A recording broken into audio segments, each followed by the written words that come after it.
인베디드 시스템으로 진로를 정했고 리눅스 커널을 공부해 보려고 합니다. 혹시 오재님이 생각하는 인베디드 시스템에 관한 커다란 로드맵이나 리눅스 커널 포팅 같은 리눅스 관련 로드맵 같은 거 알려주실 수 있나요? 너무 추상적이라면 실무에서 인베디드 제품을 개발하는 처음부터 끝까지 과정이라도 알고 싶습니다. 그럼 그 과정에서 공부하고 싶은 걸 빼가 볼게요. 이거는 제가 얘기를 했어요. 이미 강의 때 보면은 첫째 강의 때 인베디드 시스템에 어떻게 돌아가는지 그 부분을 처음부터 끝까지 만들었다, 그 과정을 설명했다. 그런데 뭐 짧게 우선 얘기를 할게요. 거기에는 더 자세히 제가 설명을 해놨어요. 인베디드의 특징은 뭐냐면 하드웨어와 플러스 소프트웨어의 결합이다 라는 점이 다른 프로그래밍과 가장 차이가 나는 점이에요. 그래서 로봇 관련된 것도 사실 인베디드 종류 중에 하나죠. 그래서 인베디드 가면 하드웨어와 소프트웨어가 결합이 되고 보통 하드웨어가 대부분은 소형화되어 있다 라는 특징인 거고, 보통은 저사양이다. 꼭 그렇지는 않지만 보통은 저사양이에요. 물론 핸드폰이 무슨 저사양이냐 라고 할 수 있겠지만 그래도 데스크탑 서버급은 아니잖아요. 그런 거에 비해서는 저사양이죠. 하지만 그보다 더 열악한 환경도 있어요. 그래서 인베디드를 개발한다 라고 하면은 처음에 어떻게 되냐, 니즈에 의해서 계획을 합니다. 아, 이런 게 필요해. 말하는 곰돌이라고 합시다. 곰돌이가 이제 필요해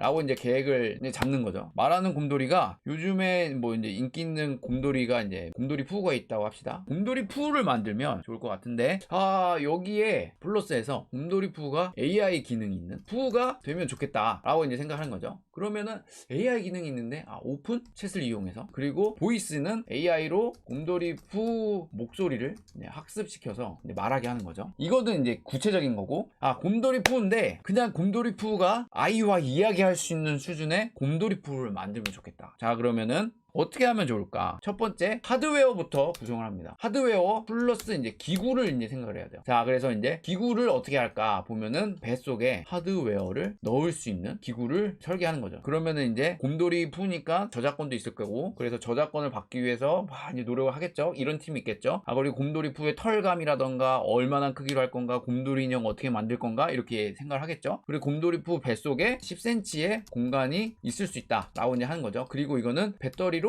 동작한다, 이렇게 이제 설계를 하는 거예요. 요거는 기구적인 부분인 거고, 이제 하드웨어 설계하는 분이 이제 옵니다. 조건을 들어요. 뭐가 필요한가 이제 보는 거죠. 안에 공간은 이제 10cm로 되어 있다. 그러면은 뭐예요? 보드는 10cm니까 널널하게 배터리까지 넣어야 되니까 7cm 미만으로 네모지게 이제 설계를 해야겠다. 그러면 그 안에 들어가는 기능 MCU 설정하고요. 무엇을 쓸까 결정하고, 그 다음에 필요한 게 뭐냐면 말을 해야 되잖아요, 곰돌이 푸가. 그래서 입으로 뭐 스피커가 이어지면 좋겠네. 그래서 이제 스피커 하나, 사양, 소리는 어느 정도인가 이 스피커 설정하고요. 그 다음에 뭐예요? 마이크가 있어야 알아듣잖아요. 그래서 마이크는 어디다 놓을까요? 뱃속에 이렇게 마이크가 있어야 될 것 같고, 그 다음에 AI잖아요. AI인데 오픈챗을 연결할 생각이 있으니까 와이파이가 돼야 돼요. 인터넷. 그래야 이제 통신이 될 거 아니에요. 와이파이가 되는 구조로 가야 될 것 같고, 배터리는 몇 볼트에서 동작하는 게 좋을까? 아니요, 5볼트에서 동작하는 형태의 배터리고, 용량은 좀 많았으면 좋겠어요. 왜냐하면 그래야 배터리를 오래 가게 하니까. 그래서 한 3000mAh 정도로 가면 좋겠고, 그 다음에 이제 충전이 가능한 형태면 좋을 것 같고요. 뭐 안테나는 어떻게 할까, 뭐 이런 거 생각도 하겠죠. 자, 이런 구성을 해서 요거를 7cm 보드 안에 다 때려 박습니다. 자, 여기까지 됐죠. 그 다음에 이제 부품 조사하고, 그 부품들을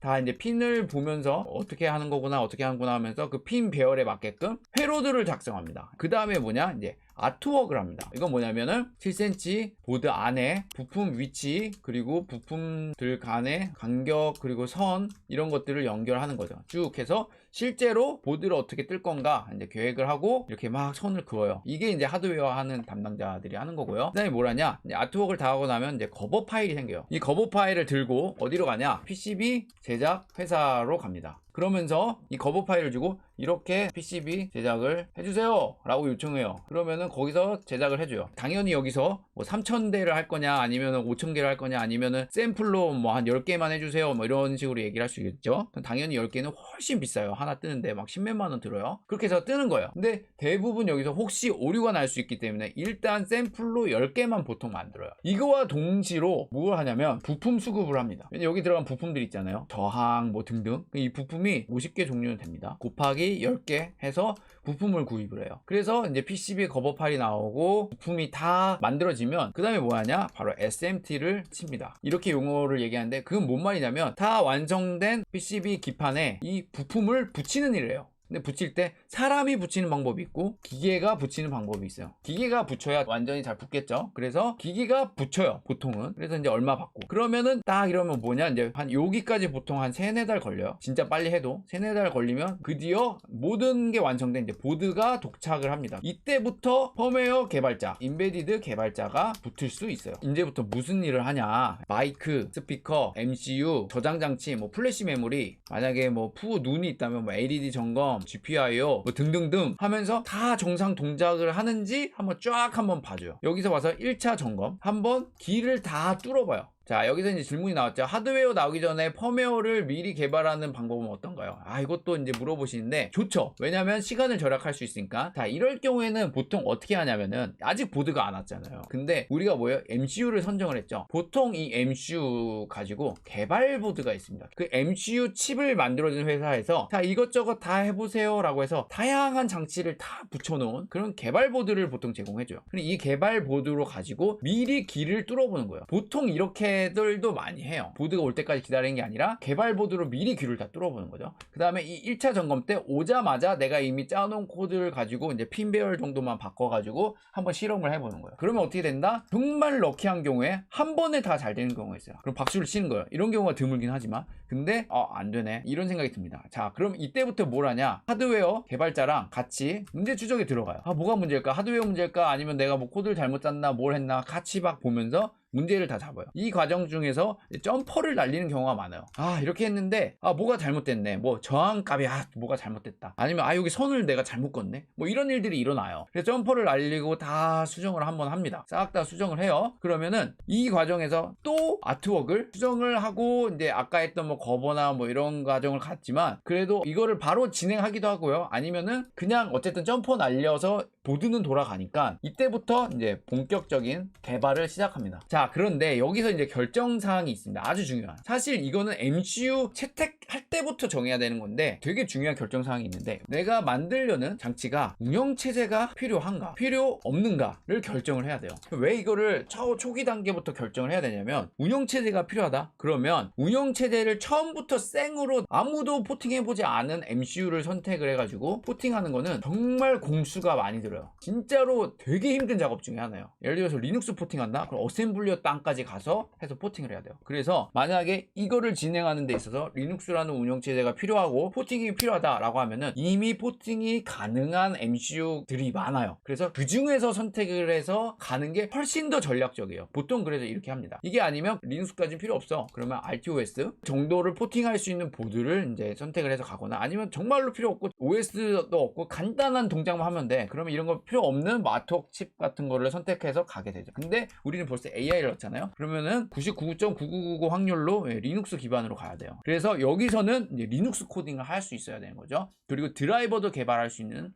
사람이 되어야 하는 거예요. 근데 만약에 그게 아니다 그러면은 드라이버 개발은, 리눅스 드라이버 개발은 할 필요 없는 거죠. 안에서 그냥 원루프로 돌아가는 그런 정도의 코딩을 하면 될 것 같아요. 물론 이것도 쉽지 않지만 인터럽트 기반의 이런 식으로 코딩을 하면 될 것 같아요. 아무튼 우리가 선택한 거는 뭐냐면, 말하는 곰돌이 푸잖아요. 그리고 이제 자유자재로 말할 수 있는. 근데 이거 생각해보니까 되게 괜찮은 아이디어 아니에요? 이러면은 고민형 만약에 오픈 GPT 연동해가지고 막 마음대로 말할 수 있는 AI 되면 애들이 막 얘기할 것 같은데 괜찮지 않아요? 상품 만들어 볼까요? 아무튼 해서 이제 코딩을 다 하고 연동하고, 그리고 이제 아무래도 외부와 와이파이로 이제 통신을 해야 되니까 집에서만 말할 수 있다는 단점이 있긴 하지만, 아무튼 이미 있어요. 하여튼 이렇게 해서 이제 다 완성을 합니다. 그리고 보드 안에 넣고 그 다음부터는 뭘 하냐, 상용화 테스트를 합니다. 이게 봄인형 안에 있다 보니까 혹시나 보드가 열받아가지고 불나면 어떻게 해요? 뭐 터지면 어떡하고, 뭐 좀 확률이 적지만, 그리고 열은 어떻게 방출할 건가, 이런 것들 얼마나 버티냐, 이런 식으로 계속 상용화 테스트를 해보는 거예요. 열도 가열해보고 막 이런 것들을 다 합니다. 인증 과정도 있어요. 뭐냐면은 지금 와이파이를 쓰잖아요. 그럼 전파 인증도 받아야 되고요, KC 인증도 받아야 되고요, 그리고 배터리면은 수출할 거면은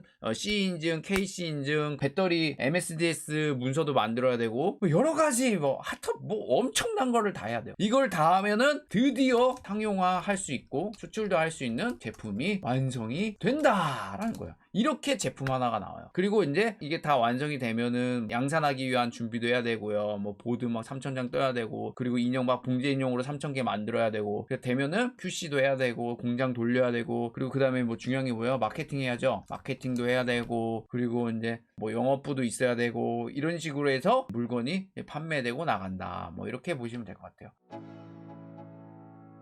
Let's go. Yeah. I'm like an addict, do I gotta have it. I ain't even playing, got a really bad habit. If it moves, gotta grab it. Fuse